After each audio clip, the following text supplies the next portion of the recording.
welcome back to The Short Game. This is a show where we talk about short video games, the sort of thing that you can complete in an evening or a weekend, video games that respect your time. I'm your host, Reagan Kelly, and I am joined by my two awesome co-hosts, Laura J. Nash. How are you doing, Laura? I'm doing fantastic. And Nate. How you doing, Nate? Doing well. Wondering what the J stands for. It stands for Jane. Okay. I might have known that already. I knew your middle name started with a J, but I never thought about it. So yeah, I'm glad to get a clear. I just realized I gave Laura both a last name and a middle initial, and I just called you Nate Heininger. So you are Nate Heininger. I'll give you. What is your middle initial, Nate? A. A. For what? It stands for Aldrich, which is my mother's maiden name. Dude, I like that a lot. How did I not know that about you after so long? You sound like a wizard. I just learned Laura's middle name, so this is a real breakthrough, guys. I feel like Reagan. Wait, Reagan. What's your middle name? My middle name is Reagan. Wait. Yeah, James. We've had this discussion before, but for the listeners, my middle name is Reagan. Actually, my name is James Reagan Rice Kelly. So there you go. If you want to try and, I don't know, Google search my social security. Wait, your middle name this is week Rice? on this short game, we're talking about middle names, but also Inside by Playdead Games. And this is a game I've been super, super excited about. We're a little late on getting to it in that, we're not recording the very day it came out, mainly because none of us have Xbox Ones. And it was a little bit of a timed early release on Xbox One. But now that it's out on Steam, we're talking about Inside by Playdead Games, the same folks that brought you Limbo, short game episode 57. Well, this is the type of exclusive I can deal with. I'm okay with waiting 1 week for a game, but waiting a year for Rise of the Tomb Raider is ridiculous and sad. Yeah, that I think finally got a date for its PS4 release.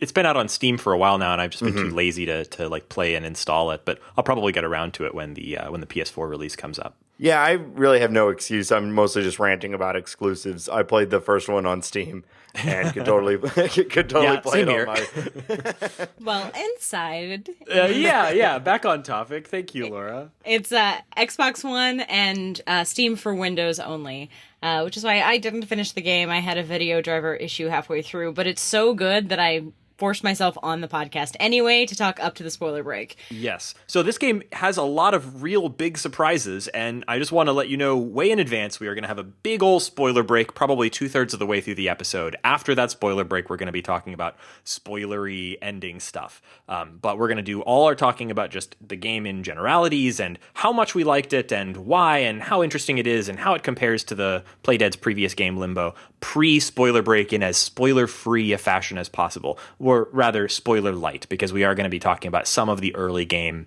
puzzles and stuff.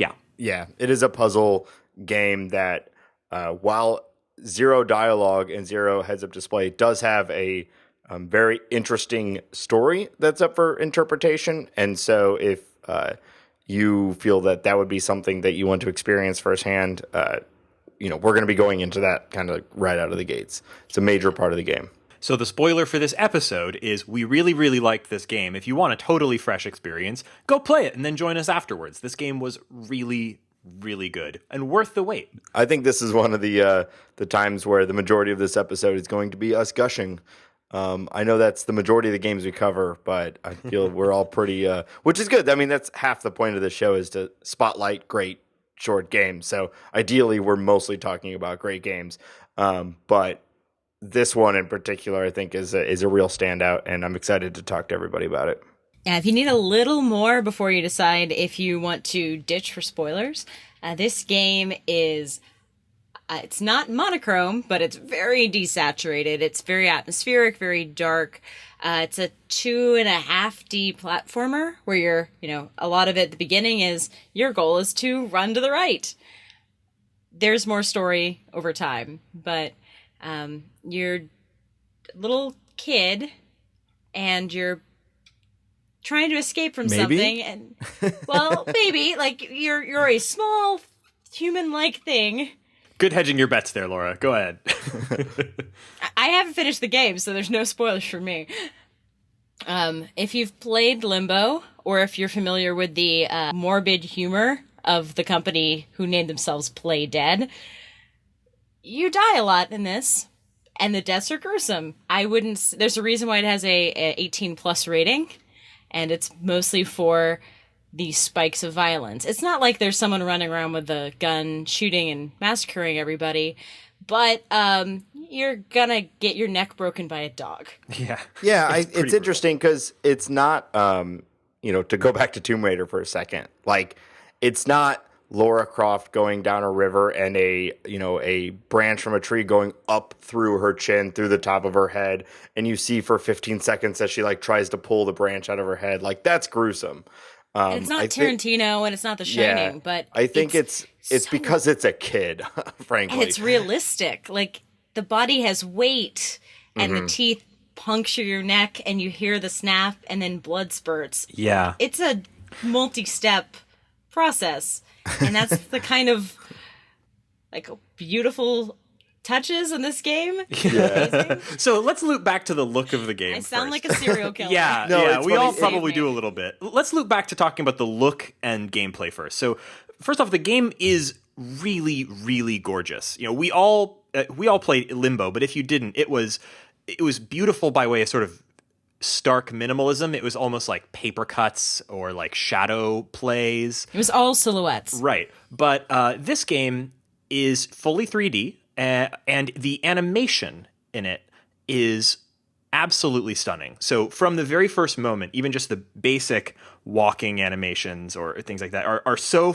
just the little animations of everything that your character does, all the environmental details, all of the animation in the game is absolutely like AAA quality, like absolute stellar animation. Every time anything moves, it looks realistic. It looks expressive and interesting. Your character is constantly telling you things about his state by the way that he moves, and it changes in different environments and in different different states. So first off, look of the game, absolutely stunning, and it carries a lot of that through its really interesting animations. Not photorealistic, but there's a lot of realism in it, and they pare everything down to its essentials. Your character has no nose and no face and just some hair, but the facial movement, like the way the head moves, the entire body moves, is so distinctive that you know exactly what the character's going through at every second. It gets tired from maybe a particularly intense chase or something, coming out of water, dripping, and trying to dry himself off, things like that. And there's some very, I don't know if cinematography is the right word for it, but I guess so. There's some very beautiful scenes, and a lot of it is even just in passing. So one that like it's within the first like 5 minutes of the game, and when this game first time I thought like, wow, this game is beautiful. There's a scene where you're running through the woods. You start the game out running through the woods. You got to come out of the woods to a river, and in the background is a bridge with several guards and lights, facing to the foreground, and it's only lit by the lights from the bridge and the moon, which is kind of up and to the right of the bridge, and casting this moonlight down onto the water. And as you're running across it, it's not a deep river, but as you're kind of going through it, a dog comes out of the woods and jumps into the water and starts swimming after you. And the whole package, like the whole presentation, everything just looks and feels so nice. And the timing of it is perfect, where if you've been running at full speed and you're running, like, you'll get out of the water just as the dog gets out of the water. You can tell how much care they took just crafting that scene, that timing, that moment. And that is the whole game. I mean, everything is just everything is taken care of. Everything is noticed. All of the timing, how a person would probably run through it. Of course, if you stumble or you are even slightly slow, the dog gets you and tears you apart and you die immediately. But like when you do it right, it just feels so good. I mean, some games, after you have something that taxing, will just add a heavy breathing sound effect and maybe a couple shoulder shrugs. But in this, it takes the same amount of time it takes your adrenaline to drop after a dog chase for the character to actually naturally get over it. And I feel like, you hear some game developers talking about like flow and how to control the pace of the game and how to make sure that the player's emotional arc matches that of the character and the designer. And we talked about this a lot in Journey. I feel like it has that same meticulous crafting of that arc, that you have the same spikes of terror as the character. You have the same relief. And, you know, sometimes the character will walk nice and slow off because you have just finished something and the character needs to get over it. I actually said the same thing. I played this game, and Molly actually sat beside me, and I played the whole game in one sitting, and she was there with me.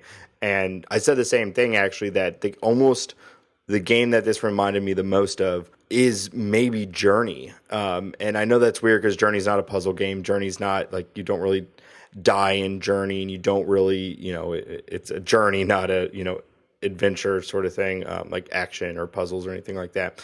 But the sense of scale and the timing and the focus put on the world, I felt Journey all over this game. And that is something, to go back to Limbo, like Limbo is very well designed, but not on this scale. The thing that this game really, really nails, I mean, obviously the animation's gorgeous. Laura, you make a really good point about the sound, like the breathing and it's very stark. There's no music, or at least not through most of the game. And it, you know, it really draws out this sort of eerie, mysterious mood with its sound, or mostly lack thereof. But really what this game nailed that really drew me into it was just sort of the story. And that's a weird thing to say, because the story is all kind of implied, or all sort of just about a sort of central mystery of what is going on. Why is this character running to the right? Limbo had that same kind of thing. We'll talk later, I suppose, about like specifically comparing details between the two, but like Limbo, it also had a scenario that was very mysterious. You know, you are this character in this world. We don't know who you are. We don't know why you're there. We don't know why you need to get from here to there. We just know that it's a platform game. We need to go to the right. No big deal. And it had a mystery to it. But for me, something about it made me feel like, I mean, heck, it's called Limbo, like, and it's clearly sort of a fantastical world, like a shadow puppet world. And so the implication was, yes, there's a mystery of who am I and why am I here, but you have this feeling like that's a question that I'll never know the answer to truly. Like, you don't go into Limbo thinking, I'm going to get to the bottom of this. I'm going to know what's going on. But inside it has like a little bit more grounding in reality. You know, you start out, you're in a recognizable, real world looking forest, and you're running away from creepy looking but human people and driving cars and tanks.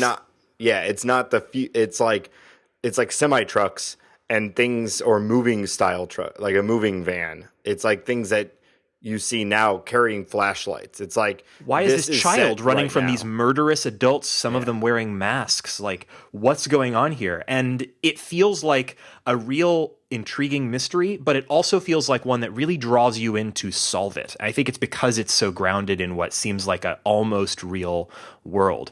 And you very shortly start getting these very evocative hints about like what is going on. You know, it's not just a bunch of crazy adults. We start seeing weird things like dead pigs piled high in bins in this farm area, or these very strange heavy machines that seem like nothing out of the real world, that are kind of incongruously taking up huge amounts of space in what looks like it was an uninhabited city type area. So the mystery kind of piles on, but it really feels like it's building to something.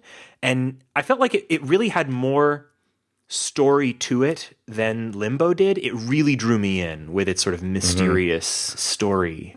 It's not BioShock. You're not running around collecting voiceover tapes. No one's going to look at a notice on the wall to get more story information. There's no graffiti that says like, down with name of diabolical organization.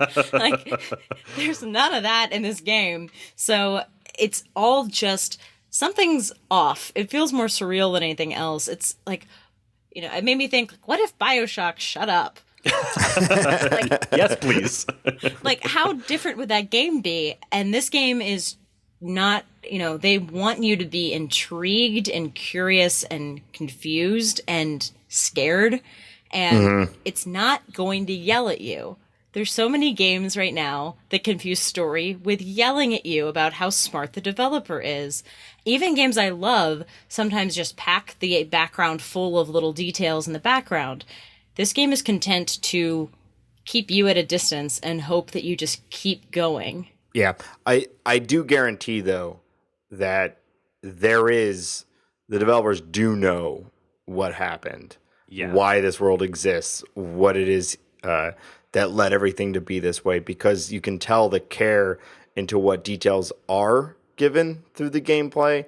There's nothing feels random or just like shock value in this game. Everything is clearly a choice as to what is provided to the player. And a lot of it, like Reagan said, the puzzles are great. We're going to get into those. The great game feels great, but it is really, I felt I was running to the right to know what happened. And it's like a good science fiction book where it explains a piece of tech enough that you know what it functions in the world, but no one's giving the exposition about when it was invented and how it functions, the fact that it uses electrons in this way. Yeah, it's like a lot of like good sci-fi like Philip K. Dick and stuff like that, where they just, you are now in this world. The characters will interact with the objects that inhabit this world, and you'll just figure out how it works because of their interaction with it. We don't need an old woman in a wolf sweater to drop us a bomb of exposition, tell us exactly how the world works. I'm mostly quoting the movie Mama, if you guys have seen that movie. But we don't need someone to like tell us everything. Like, okay, the year is 2075, and after an atomic, a nuclear war, these pigs have gone crazy. We don't need that. We're just in this world. Yeah. And it's up to the player to interpret it. And there's some really interesting fan interpretations online if anyone's interested in going online. We'll talk about the ending, Yeah. and we'll talk about our interpretation sort of post spoiler break. And I do have to say though, like it pays off. Like it never gives you the developers don't serve this up to you on a platter, but they give you enough to chew on and to make your own choices about what you think is going on in this world, what the meaning of it is, and being really smart guys, these developers, just like Limbo, it works on multiple levels. Like it's both a really interesting concrete story of what is happening to this child running for his life, and also Child with no face. Yeah.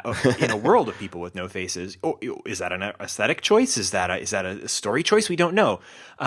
It gives you a lot to chew on there, and it also has the feeling of something that is definitely trying to make a sort of allegorical or sort of subtext kind of based point as well. Like it has more meaning, just like Limbo did. Like you could easily look at Limbo as child runs through terrorscape and eventually stuff happens. But here it's also a child running through a terrorscape. And it has a different message than Limbo, but it feels like in every way this is an expansion on the ideas of Limbo, and it's like a new version of Limbo that does everything one step better, literally everything.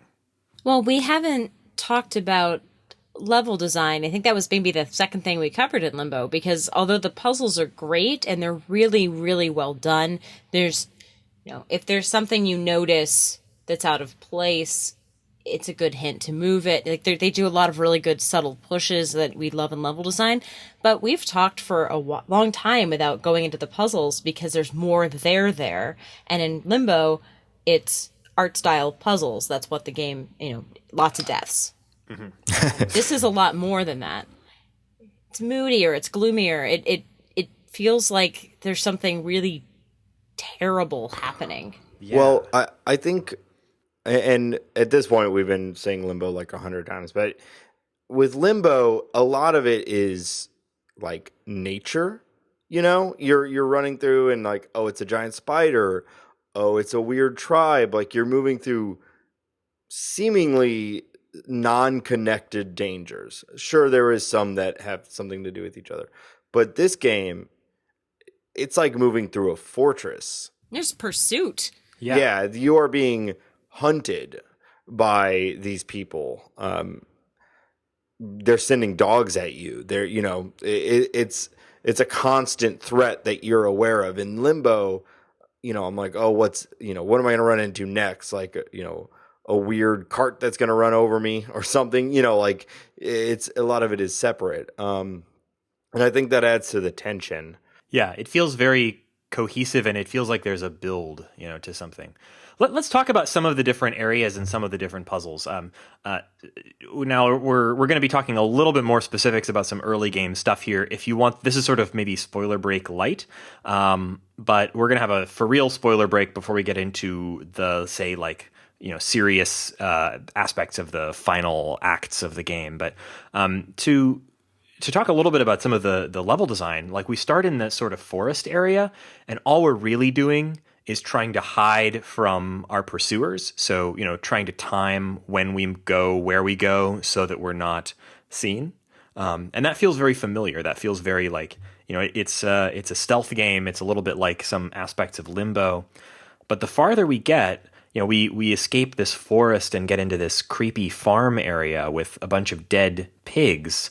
But before the dead pigs, there's a bunch of chickens. Oh, I forgot about the chickens. Oh my God, that was so charming. The little birds. There's levity in this game. Yeah, little bird friends. From time to time. It's not all doom and gloom. Yeah, it is a very I'd say the lightest moment of the game is about 10 minutes in when you make a bunch of little bird friends.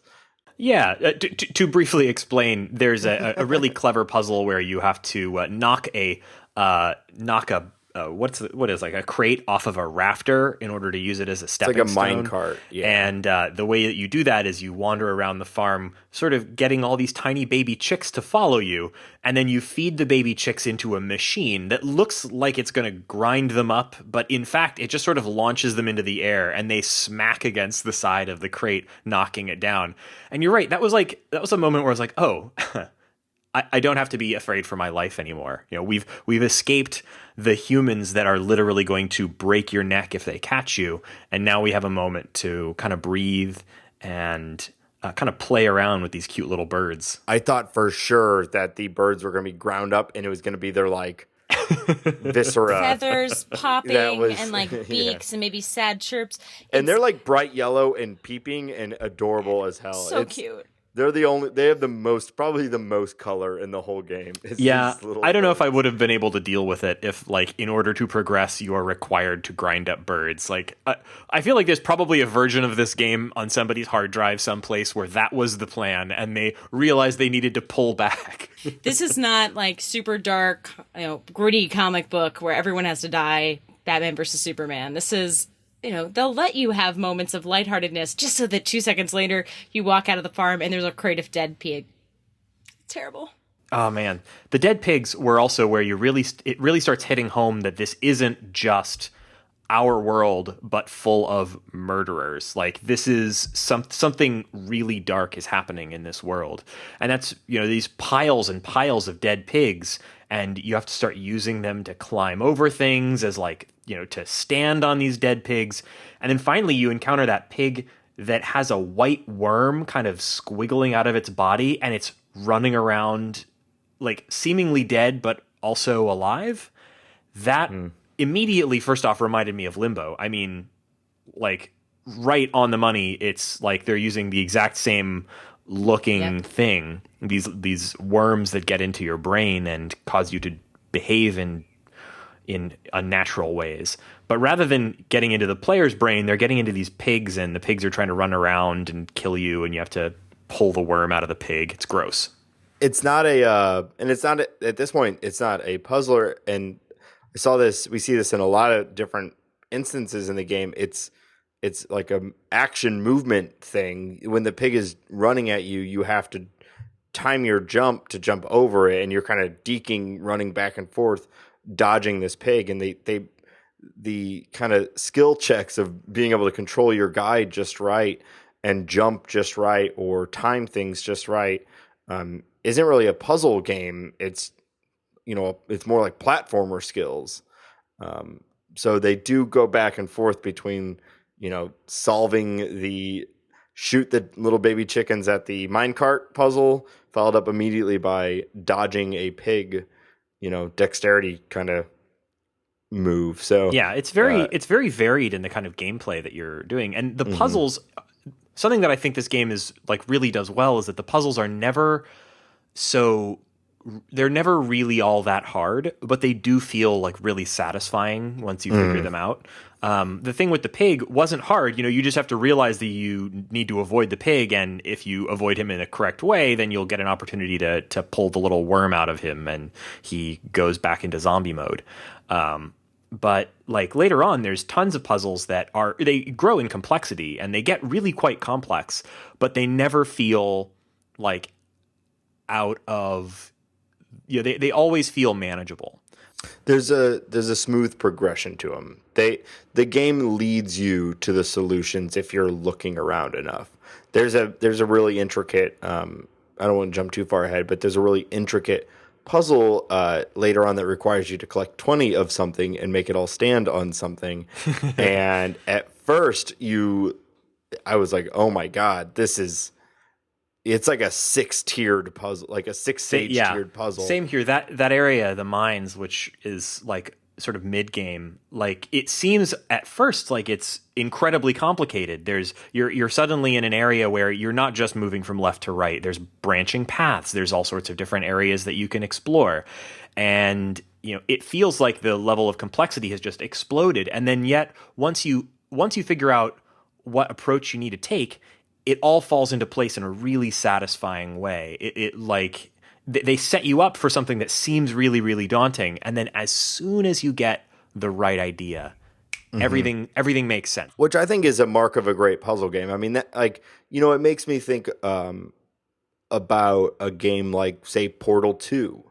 Sure, there's some really difficult puzzles if you miss something or you don't notice something, but a lot of it is just like recognizing the situation and applying the correct logic or whatever to it.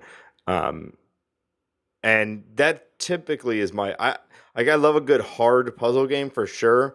Some of the like Simogo games and stuff that we've done. But I would much rather have this more natural progression than something that's like, haha, look what we came up with. Good luck figuring it out. And you feel like there's progression. I mean, even with all of the dogs and humans and things out to get you, you are, if you do die, you don't go back too much further. It checkpoints often, which is great. Checkpoints super often, and I think they realize that it naturally goes back to your last aha moment, and they're spaced out really nicely that you have to keep having new revelations to progress, but there's no point where they take you so far back that you are annoyed that you have to execute a really fiddly bit, or, that you tried 30 times to get a jump, you got 3 steps further, died. They'll let you go after your jump. Like, there's lots of really, they want you to feel like you're going to be able to continue with the game. And it's also constantly introducing new ideas, much more so than Limbo, in my opinion. Like, Limbo had some really clever puzzles and really good ideas, but this introduces what seem like whole new gameplay styles. For example, like, not long into the game, we start. Well, first off, I noticed early on in the game, wow, the animation of the water in this is really beautiful. I wonder why they spent so much time on this incredibly gorgeous looking water. Well, turns out not too long into the game, we start doing a lot of puzzles involving water, and puzzles that involve swimming in water, puzzles that involve things floating on water, puzzles that involve a submarine that you get to ride around in. I thought that was one of the most fun parts of the game, were the submarine levels. It's a game with a ton of water levels that are great. They're so good. How many times have we ever said that? I know water levels are like a trope at this point, but I mean, it was great. It was I was sad when we had to leave that submarine behind. It was one of the most fun like vehicle things I've ever seen in a platformer. I was so happy to steal that guy's boat. Yeah, you do steal it from a guy. It's great. I got your shit. I think I might have said that out loud. I did. I know I did. But I think we should, at this point, talk about what was probably one of the biggest, kind of aha wow moments of the game. Something that separates it entirely from most puzzlers. And something that a lot of reviews do consider spoiler, even though it's only like 20 minutes in. So if you love the game and you're going to play it and you want it to be completely unspoiled, ditch us. Yeah, please come back later because we're going to talk all about the rest of the game. But yeah, I think I know where you guys are going with this. There is something that is a really clever puzzle aspect that becomes really important to the theme of the game and is part of all of its most important puzzles post, say, like first act. That I guess it is pretty spoilery. If you want to go completely unspoiled into it, now would be a good time to take a quick break. But we're going to have a for real serious spoiler break when Laura leaves us here in a minute. And this is a tiered spoiler episode, so I'm just jumping in. We've talked about spoiler and Limbo enough. This whole episode, we're just going to spend every 5 minutes begging our listeners to stop listening and go play Limbo. Yeah. Is that good radio? Just I really don't know. Stop, I don't know. We'll stop see. Listening to us. So here's the thing. Slowly, you start to see what look like bodies, humans, something in the background, laying around maybe, and you get to a gate that you can't open. You can't open it by yourself. It will not open. It's a dead end. But in the background, you see a standing up but slumped over kind of white body, human body, kind of like wearing overalls, maybe janitor type clothing.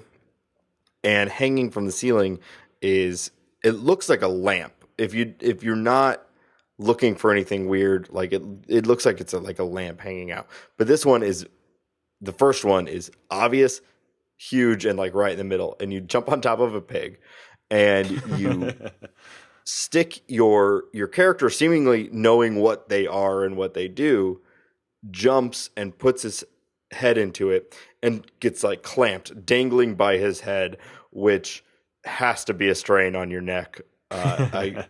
It looks so painful. And all of a sudden, your controller movements, left, right, jump, and grab, are now controlling the body that's in the background. When you hold left, the body's running left. And then you hit a little button and a gate opens up in the background and another body comes out. And now when you hold right, you're controlling two bodies. Move left, move right. They run together and you have to do a little quick puzzle to get them both standing on different buttons to open up the gate that you're trying to get through. And it's like, oh, wow, I did not expect to bring in like a game comparison. It's like the Swapper, which is a fantastic, Metroidvania puzzler that we did, kind of Metroidvania, that uses that skill a lot, controlling that one's up to like 5 bodies at the same time. But controlling sort of multiple character bodies with a single set of inputs so that you can kind of maneuver them into completing different tasks. Yeah, it's very much like the controls of the Swapper, but it does actually layer on some interesting quirks later on, and I think that's probably too spoilery. But like that mechanic of using these sort of in-game like remote control helmets to control these zombie bodies becomes really key to most of the rest of the puzzles in the game. And it's a really satisfying puzzle mechanic. It's just as fun as it was in the Swapper, only here it's got this kind of creepier or very interesting like in-game plot purpose as well. Yeah, and I only bring up the Swapper for people who've played it to understand like the kind of control scheme. Pretty much after that, there's no other similarities. It's not even really the same sort of puzzles where like with the Swapper, you had to get like all of them into one place, or you had to collect these orbs, and like the whole point of that game was controlling multiple bodies and with one thing. It's pared down, but also in its own super interesting way, and it is a little bit more plot heavy. Or plot important, though the Swapper has also a fantastic twist at the end. So go listen to that episode. Yeah, we also did a great episode on that one. The Swapper was amazing. I love that game. Yeah, me too. Man. Oh man, you make me want to go play that again. But I know, right? This game has like some really clever ideas that just expand the puzzles way above what you were experiencing in Limbo. It's got a really like that one mechanic gets combined with other things in a lot of interesting ways, and it also has these creepy implications about what's going on in this world. Like, why are there all of these seemingly dead-looking zombie bodies that are just standing around waiting to be controlled? Are those human beings? Are they being robbed of their will in some way, or are they robots, or what are they? And the mystery of that Goo bodies kind of drives you forward. And it's heartbreaking to me that, we just abandon them in really out of the way spots sometimes. Like, or they get like, mushed. Like some of them die while they're in your control, and they're like a weird gray. Like I always thought of them as like goo bodies. Like I couldn't, because some of them are very malformed. Some of them are a body but don't have arms or don't have a head or all sorts of things that like you're clearly controlling them somehow, but why and how and why are they there in the first place? You'll enter into a room full of them and they're just slumped over on their sides, and then you jump into the mind control helmet and they all stand up. Are they purely like a controlled machine or organism, or were they once humans? These are all things that I'm asking you. I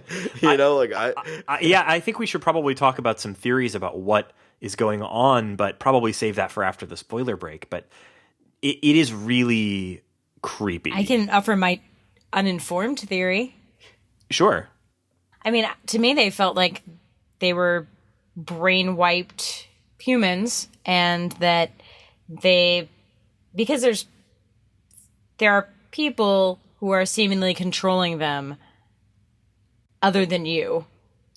And I felt like perhaps maybe it's just a sci-fi book that I just read about where there's a lot of people who, something has gone wrong and there's a lot of people who are reduced. They are less than human, and they are, kind of just empty shells of people that can be controlled. Yeah. And I felt like that's what this was, and that I felt that there were some really weird, bad moral implications of you using them. Yeah. It's like, dark. It's like, yeah. And why are you being pursued by these humans who, like all the humans that you encounter that aren't these husks of human beings, seem to want to immediately kill you? And so what... Not husk you, but kill you. Yeah, exactly. So very, very dark implications, and it never fully explains things, but golly if it doesn't get really interesting towards the end. And I guess maybe we're getting towards where we probably ought to drop our spoiler break. Before we do that, I think we should probably just talk about our overall impressions before Laura leaves us to go finish playing the game, hopefully, if she is able to at some point when her computer decides it wants to work again. Before we do that, like, we should probably just give our final thoughts before the spoiler break.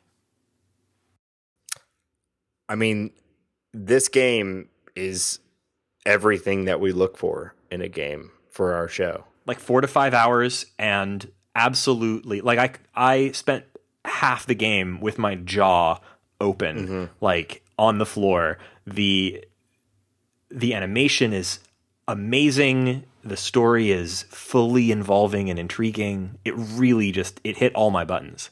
And I'm a big, music and games fan, and this game is mostly silent, and it was perfect.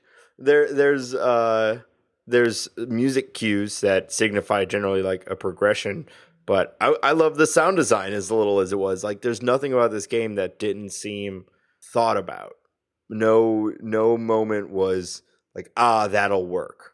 I mean, I don't know if they spent the whole 5 years, but I imagine probably somewhere in that range. After Limbo came out, you can tell, and seems worth it. This game is phenomenal. You see where every minute of that, like, I thought wow, it's been a really, really long time since Limbo came out. Like, something must have gone horribly wrong in the development for it to take this long to do a 5-hour side-scrolling puzzle platformer. Like, I thought, wow, like that's a problem, right? No, you see where every minute of the 5 years or more that they spent on this game went.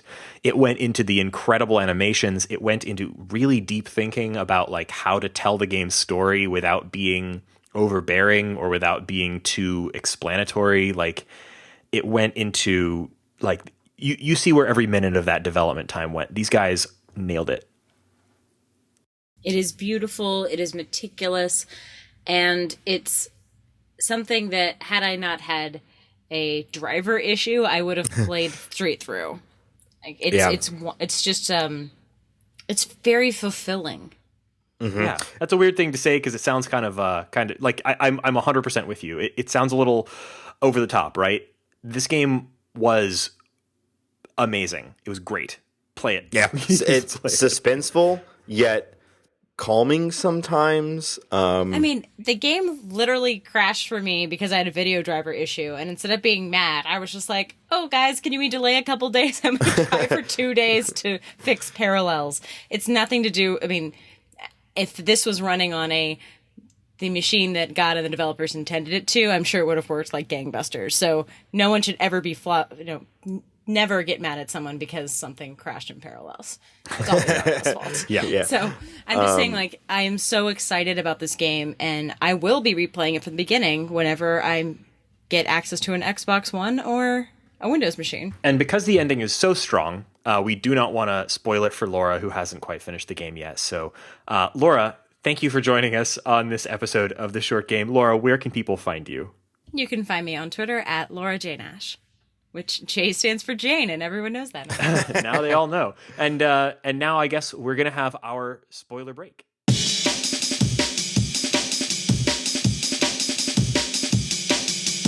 So, boy. Holy shit. Oh, yeah. Okay. Just going to show you the page of my notes that came roughly at this point.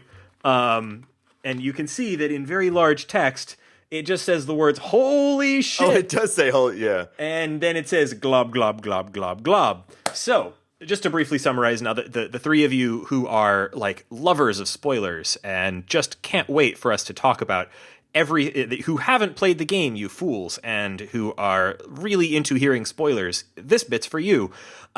So our child protagonist makes his way all the way through all the various trials and tribulations of the underwater segment and escapes the creepy fishmen and makes it through the terrifying factory full of zombie humans being inspected by machines, etc., etc. And drawn ever onward, you finally reach what seems finally to be an inhabited area, what seems to be maybe a kind of scientific lab. And yeah, there's actually people here who are doing a job. They have shirts and ties and glasses, and they're carrying briefcases. That was a huge surprise, because up to this point, my running theory was that everyone in this world had been reduced to zombiehood, and that perhaps even the creepy humans that are trying to murder you are doing so because they are creepy mind control zombies. And my working theory at the time was this is an alien invasion, and all of humanity have been reduced to, drones. And I mean, there's a lot of things that kind of lead you to this idea. Like, there's enormous machines that seem way out of scale with anything human beings could build, and there's the things like the mining area, or the sort of zone by zone breakdown thing here kind of calls it the bridge, where there's these huge shockwave pulses that rip through these areas, and it really kind of looked to me like something out of Independence Day, where something was attacking. War of the Worlds. Yeah, or that the war has been won, and that the aliens are in the process of strip mining the planet and pulling things out of it, and that all of these gigantic machines that we see are some element of that. That was my working theory at the time. But then we get into this lab. You get through this flooded base, and you get into this sort of lab facility. And it's inhabited by what seem to be totally normal humans. They have phones on their desks. They have cigarettes smoking in their ashtrays. They have, there's people here, like human people. Video cameras, showing experiments, like glass boxes with these drone, these zombie people in these glass cages, oftentimes performing menial tasks. Though there's like a glass cage that has a fax copy machine going, and one of the zombie beings is sitting there like running the fax copy machine. And previous to this, we saw one of the zombie drones being straight up a janitor, had a little hat, had a mop and bucket, and was mopping the floor.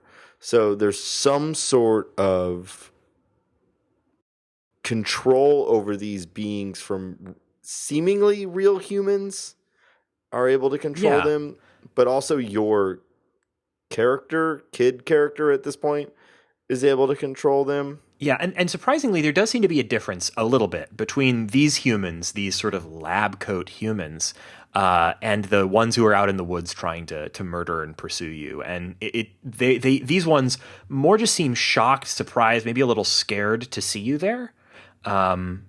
It's really, first off, like there's some amazing scenes here where these people are clearly just sort of going about their day. It's a lab, and suddenly huge surprises are occurring. You're running through this area with tons of these dummy men, zombie people kind of following you around, that you're controlling, and you're scaring the shit out of these workaday dudes who are in here doing some kind of science. Some kind of science. Another title for the game. It's freaking weird, right? And then finally, we're drawn all the way to this gigantic tank. And, we've been underwater before. At some point not long earlier, we've been pursued by these water-breathing zombie people with enormous hair. Terrifying. Oh my God, those things are so scary. Like mermaid women that... I thought they were little boys with just enormous hair. Oh, you thought they were little boys? Okay. Yeah, I didn't think that they were... I don't know. I mean, it's not... It's indescript. I guess just the long hair made me think it was more like creepy underwater ladies. Yeah, I just kind of thought of them as like... Well, they've been on there they've been submerged so long that their hair has grown into this matted mass. Very scary looking things. Really, really cool. And if they get you, they drown you. Oh, man. And probably the most terrifying one, though, is when you're in the submarine, if they get to you, they punch through the glass, breaking the submarine, filling it with water, and you drown inside of it. They're like the shock terror of the game. I mean, there are we spoke earlier about the timing of these puzzles, the timing of running across things. There's so many moments that require you to swim exactly perfect to where you jump out of the water as their arms are grabbing at you. Oh man. That if you don't do it right, I mean, I feel like I was the only way Heart to palpitations. Get it. Yeah, seriously. It's for a game as I would say, I don't know if this is the right word for it, but it's like muted as this game often is. That was some of the most like suspenseful, stressful like chase scenes I've had in a game. Running from that. One of my deepest fears is this sort of idea of something coming up from under murky water and grabbing you with bony fingers and dragging you down. And that is what this game really evoked in that part. Like those creepy fishmen are really creepy fishmen. And then finally, at one point, these creepy fishmen finally catch you for real. And they plug something into you and then they let you go. And suddenly after that point, the boy, the protagonist, I guess, can suddenly breathe underwater, which opens up some really interesting new puzzles, but it also just leaves you to this mystery of like, why on earth did that happen? Why can I now breathe underwater? They're turning me into one of them? What happened here? And I suppose it's fortunate that we now have that ability, because once we reach the center of the facility, there's this enormous tank, and you get inside it, and inside the tank is this gigantic ball of flesh. It's this sort of pulsing, wired up arms and legs sticking out of it. Yeah, it's like a gigantic human blob with, tons of body parts sticking out of it, and it seems to be moving and beckoning to you. And because it seems to be the thing to do, you unplug the thing from the machinery that's attached to it, and suddenly it essentially swallows you up. You become a part of this blob, and the final scenes of the game are this blob in this terrible, in this huge tank, escaping the tank and just wreaking a path of destruction through the facility. You're no longer playing as the boy. You're playing as the boy subsumed into this enormous human glob that's just wrecks the place. It's absolutely insane. You're plowing through walls, through like all those preset experiments that we were talking about earlier with like the glass boxes with like the fax machine. You just destroy right through it. You're ripping shit off the walls, breaking through things. It's like Katamari Damacy, but like infinitely more horrifying. It's disgusting. Yeah. And when it jumps, like it has all these limbs and occasionally it'll jump and fall and you hear some of the limbs break or snap or it bleeds, but it keeps moving because it's this just unbelievable, unstoppable force. At this point, by the way, like my jaw was on the floor. This whole segment blew me away. It's groaning and going like sounds. The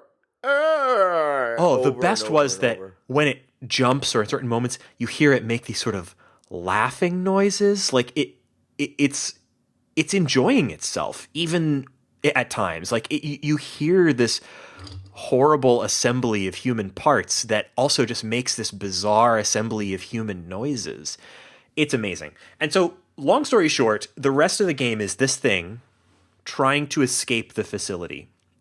So, I guess what happened here, Nate? What do you think?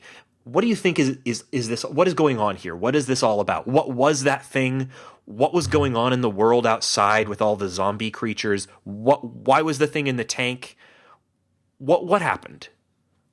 Yeah, I don't have a solid theory for this. I have to say up front. The only thing, my running theory after having completed it, is that humans have somehow managed to create a subhuman culture, like a not culture like society, but like a sub being made of human parts. I don't know if just thinking about it now, like some sort of like stem cell-esque creation where they've like grown their own humans, but those humans come out brain dead, and this center mass is like the hive mind and the like core being where they're where the energy comes from and what they use to create additional, like maybe they go in there and like scrape off more, and that's what they put into a dish and it grows more people, and they've created this like subclass of like slave goo humans that they can control with their little hats, or maybe without the hats, because it seems like that ability does grow, and the hive mind thing has summoned back maybe one of the creatures that got a little more sentient and escaped. That's the kid. Because one of the big revelations for me at first was at the start of the game, you feel like you're running away from trouble, but in fact, you're running back into it. You're trying to get inside. Yeah, I think you're absolutely right. Like what struck me, and it took me a while for me to put this together, but because I thought, oh God, my main character has just been swallowed by the blob and he's dead. And why am I controlling the blob now?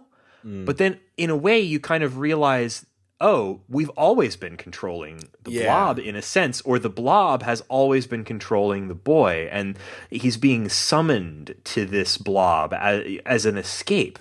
Like the blob wants out, this creature, this sort of hive mind that's being manipulated or controlled to control all of the other mindless husks. Yeah, it's being used and it wants out, and the boy that you're controlling through the game, he's its escape. He's there to save it, and it's you're enacting sort of the blob's escape plan. I thought that was really cool. Like that sort of shift at the end, it was unexpected.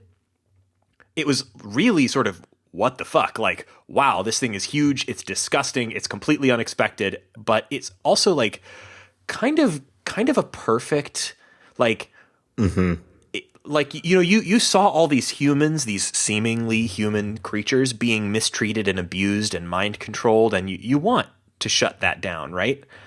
But what is this boy going to do? But this is really that system rebelling against its masters itself. Yeah. Yeah. In a really interesting way. I thought that was super cool. It's a tricky thing, essentially killing your protagonist at the climax of the game. And you are right. It's more like evolving the protagonist. You're assuming control of the greater being, but you do sort of gain an affinity for what really seems like a child. You are controlling a child or a thing that is shaped like a child through the whole thing. So you get this kind of affinity for it, and you become just a disgusting creature that it's groaning, and like when it falls, like new legs sprout to be able to pick it back up. And when you grab something, it's like 12 arms come out of it, and it's like, and you're ripping stuff off the wall.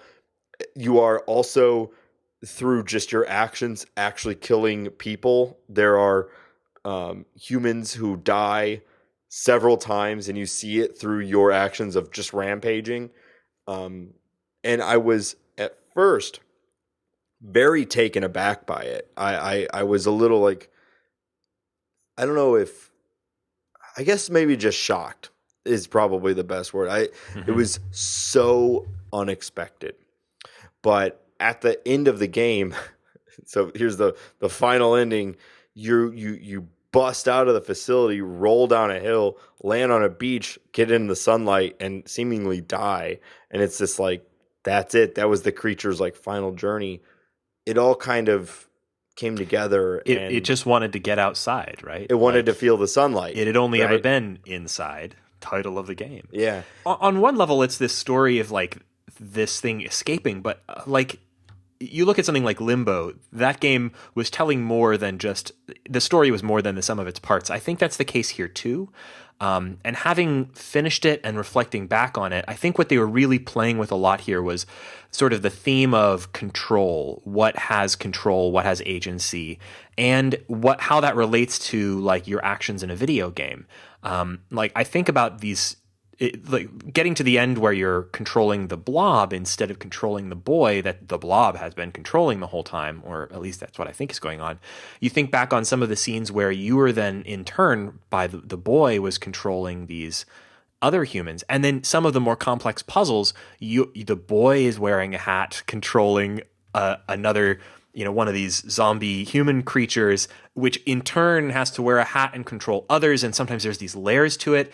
And it gives you this, it kind of made me think about, well, I'm part of this system too. Here I am sitting controlling this thing.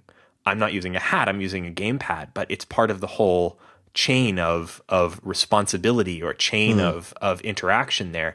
And I think that that's sort of part of the theme that they were playing with here, this idea of like,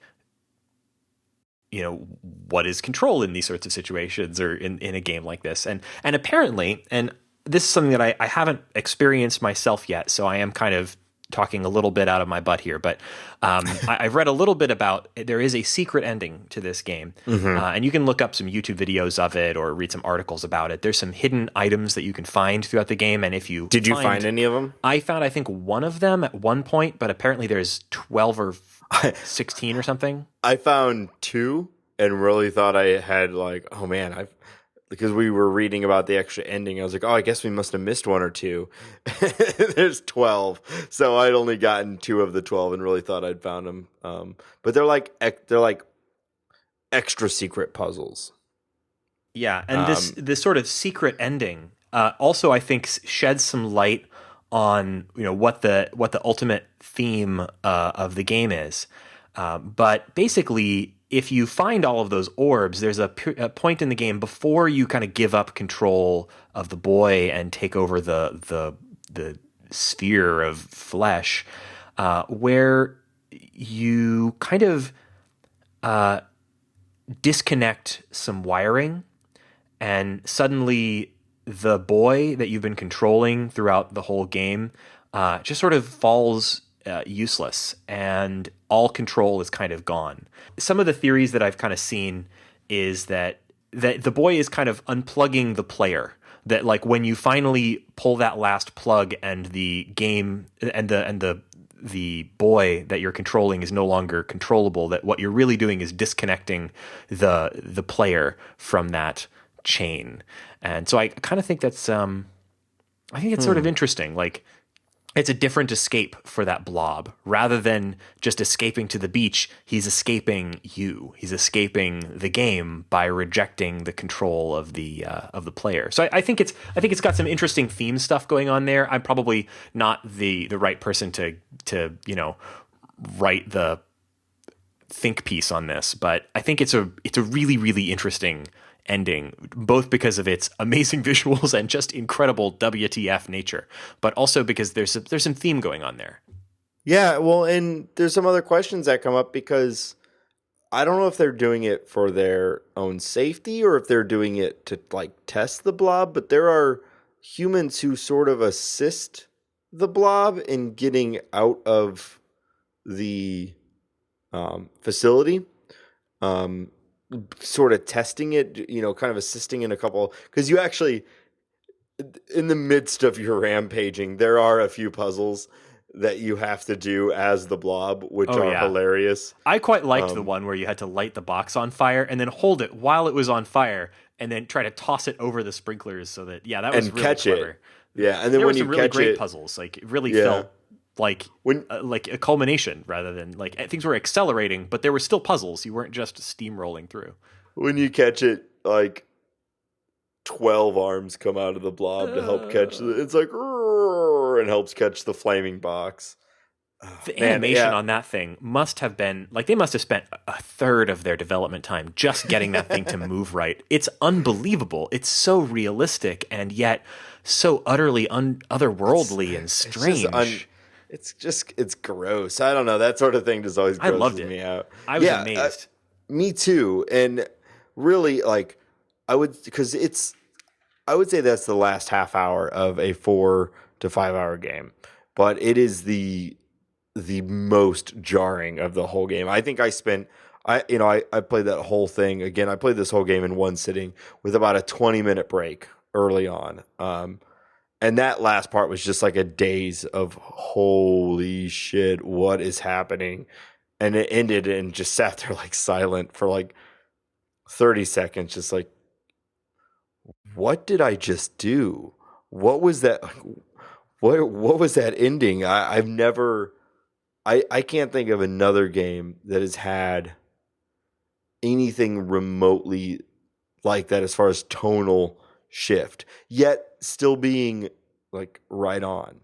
Yeah. I mean, this is weird to say because it's a completely different style of thing, but the closest in terms of like complete almost 180 in terms of like what's going on and yet really feeling like it's accelerating to something would be that turn in a dark room where suddenly the game opens up from being essentially like, light, fire, and, basic mechanic like that to suddenly having this world to explore. Like, and it was so unexpected, and it was almost a completely different game from that point forward, and yet it still seemed to build on the same basic ideas or themes.